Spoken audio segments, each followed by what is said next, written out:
5번 보시면 다음 글의 주제를 구성하는 핵심 단어를 찾아야 된대요. 핵심 단어 2가지를 찾아줘야 합니다. 가장 적절하게 짝지은 것이 무엇인가를 보라고 했고요. 핵심어를 찾기 위해서는 물론 반복되어 있는 것도 중요하지만 전체적인 내용이 무엇을 중점적으로, 무엇을 주제로 가고 있는지에 따라서 정해지는 게 핵심어이기 때문에 문단별로 그리고 화제를 중심으로 파악하는 게 중요한데요. 자, 첫 번째 보시면 인문학이 기업 경영에 도움을 주는 사례가 굉장히 많대요. 그래서 인문학을 이용한 기업 경영이 효과적이라는 뜻을 가지고 있는 거네요. 자, 그러면 어떻게 도움을 주는지를 봐야 되겠고, 문단 끝에 보면 어떻게 이어지느냐를 보면, 자, 디즈니 CEO는 자신의 인문학적 소양이 국제관계를 다루는데 큰 도움이 되었대요. 아, 그러면 인문학을 활용한 경영이 도움이 되었다. 우리 인문 경영을 이야기해주고 있는 겁니다. 다음 단락 봤을 때 역사나 문학은 인문학과 관련된 거네요. 자, 역시나 다양한 사례를 제시함으로써 인간과 사회를 깊이 이해하게 도와주게 됩니다. 갑자기 경영을 이야기하다가 인간과 사회를 깊이 이해하게 된다라고 하는 게 좀 어울리지 않나라고 생각을 할 수도 있는데, 그 쭉 보다 보면 나중에 이어지다 보면은요, 결국은 역사나 문학이 인문학인 거죠. 그래서 안 어울리는 이야기 같지만 결국 인문학이 경영에 도움을 주고 있는데, 그 인문학적 요소 중에 하나인 역사나 문학이 이러한 성질을 가지고 있어요. 인간과 사회를 깊이 있게 이해하게 도와줘요. 그래서 결론은 도움을 준다라는 게 결론입니다. 자, 그러면 어떻게 도움을 주느냐? 자, 이게 중요함을 알게 해주는 거래요. 이해를 하는데. 그래서 그 핵심이 어디에 있냐면 소통하고 공감하는 능력이 바로 인간과 사회를 깊이 있게 이해하게 해주는 바로 역사와 문학, 인문학이 가지고 있는 효과다라는 걸 볼 수 있겠죠. 좀 더 내려가 보면은요. 사회 환경 변화에 민감할 수밖에 없는 기업들이 이를 가장 예민하게 받아들이고 있다. 이를 가장 예민하게 받아들이고 있다. 사회 환경 변화에 민감할 수 없는 기업들이 무엇을 우리가 결국 화제 속에 있던 첫 번째 문단으로 넘어가는 거예요. 인문학이 기업 경제에 도움을 준다라는 거. 그게 이라는 거에 포함이 되고 있는 겁니다. 그래서 그걸 자꾸 받아들이려고 했다라는 거예요. 그래서 문단 끝에 보시면 인간을 이해하고 사회문화를 파악할 수 있는 통찰력과 복합적인 사고력이 경영을 하는데 요구된다, 도움이 된다, 이러한 뜻이에요. 근데 아까 인간을 이해하고 사회문화를 파악하는 거, 우리 역사와 문화를 이해하는 데 있어서 가장 핵심인 거 우리 소통하고 공감하는 능력이라고 했었죠. 두 번째 문단하고 이어지는 내용이라고 봐주시면 되겠습니다. 자, 게다가 요즘엔 기술이 개발되었다고 해도 그러니까 기술이 중요한 게 아니라는 거예요. 여기에서는 자, 다른 방법을 통해서 평준화된대요. 그러니까 중요한 게 기술적인 부분이 아니라 이제 기술을 통해서 차별을 할 수 있는 시기는 지났어요. 이럴 때 요구되는 것이 인간에 대한 깊은 이해라는 거죠. 결국 두 번째, 세 번째, 네 번째 문단에서는 인간과 사회를 이해하는 그 인문학을 제대로 활용해야지만 기업 경영에 도움이 될 수 있고, 제대로 이해하기 위한 핵심적인 요소는 소통과 공감이라고 했습니다. 그래서 우리가 핵심 단어 2가지를 찾아보면은요, 1번이 될 수 있겠죠. 인문학을 이용한 경영에 도움, 그리고 거기에 필요한 핵심적인 요소, 이해하는 데 필요한 공감 능력을 찾아주시면 1번이 정답이 되겠습니다.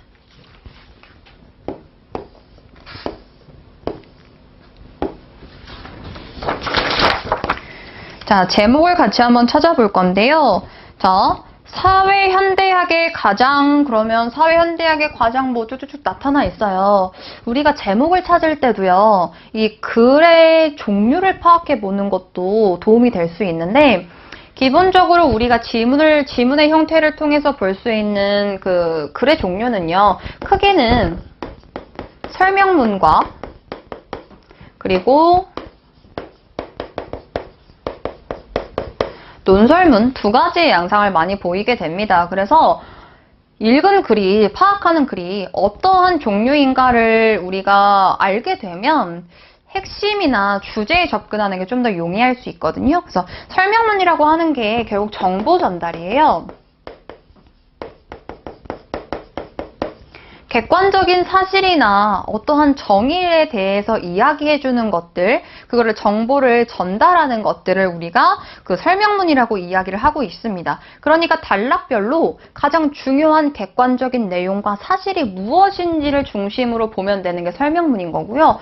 논설문이라고 하는 게 결국 필자의 주장이에요. 그래서 이 주장을 어떻게 효과적으로 설득적으로 전달을 할 것이냐와 관련된 게 논설문이기 때문에 글을 쭉 읽어봤을 때 이게 필자가 자신의 의견을 주장하는 것 같다 라고 하면 그 주장 자체가 핵심이 되는 거고요. 아니면 그냥 무언가에 대한 정보를 전달하는 것 같다. 그러면 그 정보의 핵심을 찾는 방향으로 여러분들이 그 접근을 해주시면 되는 겁니다. 자, 그래서 여기서 보시면 처음에는 무언가에 대한 그 개념 정리처럼 정의가 쭉쭉쭉쭉 나타나 있거든요. 근데 중간 부분에 봐주시면 뭐가 나오냐면, 자, 무언가를 뭐가 중요하다라고 생각한다라고 하는 필자의 내용이 나타나 있거든요. 자, 여기에는, 자, 중간에 뭐 설명이 나타나 있겠죠? 그리고 여기에는 종교 또한 중요한 역할을 한다라고 필자가 이야기를 하는 거예요. 그리고 나서 파슨슨에 의하면 이거는 필자의 주장이 아닌 거죠. 이 사람이 인용하고 있는 거예요. 왜 인용을 하느냐? 내가 하고 싶은 말을 조금 더 효과적으로 전달하기 위해 사용하고 있는 전개 방식 중 하나라는 거예요. 자, 사회 질서가 안정을 유지하기 위해서는 중요한데, 자, 이를 위해 기능하는 것이 바로 종교이다. 강조되고 있죠. 반복되어 있으니까. 그래서 이렇게 표명이 되는데 이러한 모든 현상들은 공통의 가치 통합, 거슬러 올라갈 수 있고 또 여기에 중요한 역할을 하는 것이 종교이다. 자, 어떠한 현상에 대해 설명을 해주고 있고요. 뒷부분으로 갈수록 계속 종교가 중요하다라고 하는 게 지금 3번이나 반복이 되어 있다라는 건 이 필자가 강조하고 싶은 부분이 바로 여기에 있다라는 뜻입니다. 자, 그래서 결국 현대사회에서, 현대사회학에서 가장 중요한 게 무엇이냐? 종교입니다. 그게 바로 5번을 제목으로 찾아주시면 된다는 뜻이에요. 자, 공통의 가치 통합으로서의 종교. 이거는요, 현대사회 안에서 이 종교가 어떠한 역할을 하고 있고 중요도가 어떡한지를 얘기하고 싶은 글이었는데 그냥 공통의 가치 통합으로서의 종교? 현대사회에 대한 의미를 가지고 있지 않습니다. 정답이 될 수가 없는 부분이었고요. 우리 2번, 3번, 4번 같은 경우에는 강조가 되고 있었던 종교에 대한 언급이 없기 때문에 우리 정답이 될 수가 없습니다.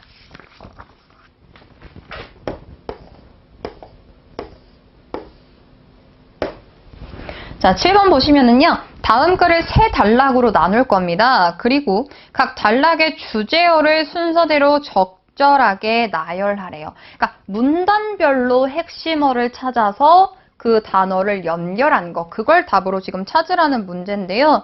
자, 문단을 보시면은요. 그 첫 번째는 뭐 특징이 나와 있다라고 하는 이 한 줄로 끝이 나고 있고요. 그리고 첫 번째 단락, 그리고 두 번째 단락, 세 번째 단락으로 잘 나눠져 있어요. 그러니까 이 단락별로 중요한 포인트만 잡아주시면 되겠습니다. 첫 번째 단락으로 올라가 보면은요. 자, 심장에는 2가지 특징이 있다. 그래서 그 2가지 특징이 뭔지를 찾아주면 되고, 이 2가지 특징을 묻는 그 공통이 무엇이냐가 이제 핵심어가 될 텐데요. 자, 첫째는 우심방에서 좌심실로 통하는 난원공이라고 불리는 문이 있는데, 그리고 둘째는 심장에서 폐로 가는 혈액을 지금 움직이고 있는 거네요. 심장 스테반으로 향하는 혈관으로 합류시키는 동맥관이라는 혈관이 존재합니다. 그러니까 결국은 혈액과 관련된 내용이 이 심장의 특징과 더불어서 제시가 되고 있는 거예요. 그래서 출생 순간 어떻게 옮겨간다, 뭐 어디에서 어디로 옮겨간다 라는 내용이 나타나 있는데 결국은 이 과정이 무엇이 옮겨가고 무엇이 이동이 되느냐라고 하는 걸 보면 혈액인 거예요. 그래서 이 태아의 혈액순환이 어떻게 진행이 되고 있는지와 관련된 게 바로 첫 번째 문단이었다라고 볼 수가 있는 거고요. 그리고 두 번째 문단을 보시면 뭐에 대해 이야기를 할 건지를 알려주고 있습니다. 세 번째 줄 봤을 때 아기는 어떻게 소화관으로 음식을 소화하고 흡수하게 될까? 이거와 관련된 내용이 이어져 있다라는 거예요. 그러니까 이 아기의 소화와 흡수라고 하는 내용 자체가 주제어제 핵심어가 됩니다. 자, 그리고 마지막 단락을 보시면 자, 마지막 단락에서는 출산이란 무균실이라고 할 수 있는 자궁에서 여러 가지의 세균과 바이러스가 존재하는 바깥 세상으로 여행을 나온 것이래요. 그러니까 뱃속에서는 무균하다. 전혀 세균과 바이러스가 없다. 그렇다면 어떻게 이러한 것들, 바이러스와 세균에 대처할 수 있었던 것일까와 관련된 내용이 이어지고 있는 겁니다. 그래서 그거 관련된 우리 핵심어들의 나열을 보시면 혈액순환과 관련된 거, 호흡에 관련된 게 아니었죠. 그리고 소화 흡수 능력에 관련된 거, 미생물의 침입, 방어인 거죠. 이러한 것들이 전부 다 미생물로 들어갈 수 있으니까 이러한 것들을 어떻게 차단하고 방어하는지에 대한 내용이 우리 1번의 정답으로 나열이 되고 있습니다.